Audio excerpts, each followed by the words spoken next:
Dobra karma, lepo pozdravljeni v naši rubriki Dobra karma, kjer spregovorimo o čustvih, o odnosih, o zvezdah, o astrologiji in o vsem, kar je s tem povezano. In ker že vsi danes, seveda že nekaj dni, že nekaj časa govorijo samo o tem virusu, o koronavirusu, tudi v dobri karmi pokukamo, kaj pravzaprav naj bi to bilo, oziroma kako naj bi nastal, oziroma da so ga predvideli že zelo dolgo časa nazaj. Sicer priznam, zelo nerada o tem govorim in to nerada spremljam, ker se mi zdi, da je to samo ena taka obča velika panika in manj veš, bolje je. No, mogoče se s tem ne strinjate, ampak mogoče se boste pa strinjali z naslednjim. Koronavirus naj bi bil napovedan že leta 1555, torej že v 16. stoletju. Kaj pa porečete na tole? Napovedal naj bi ga znameniti francoski prerok Nostradamus.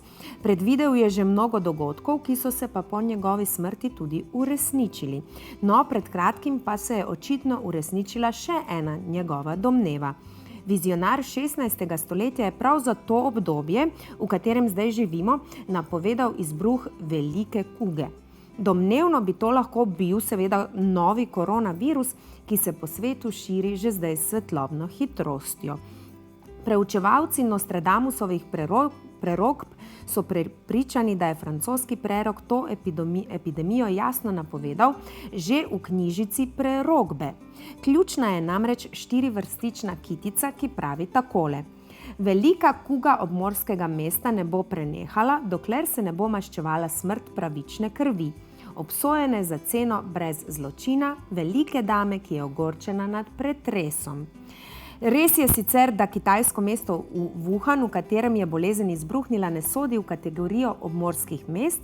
Raziskovalci Nostradamusovih prerokb so utemeljili to tako, da to res ni pomorsko mesto, ampak je pa virus izbruhnil prav na tržnici z morskimi sadeži. Ja, mogoče naključje, mogoče ne. Ne glede na to, ali je vse to res, Nostradamusovi privrženci trdijo, da gre za eno njegovih najbolj odkritih napovedi.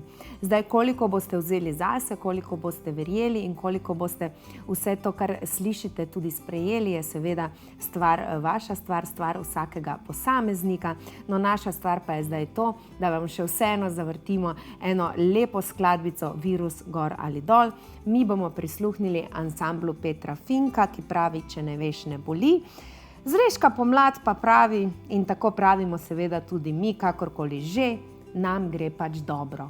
Dobro nam gre.